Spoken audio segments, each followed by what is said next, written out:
Ya, kali ini kita datang di Desa Gilang, Kecamatan Puri, Mojokerto. Kita lihat punden pohon besar di daerah Gilang ini.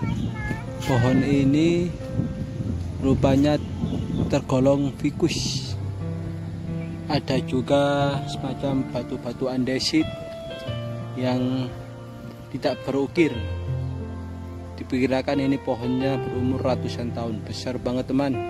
Jika kalian kesini, aksesnya cukup mudah, jalannya lebar, bisa untuk parkir mobil dan motor. Terdapat juga playground di sampingnya, bernama wisata Gilang Park atau WGP.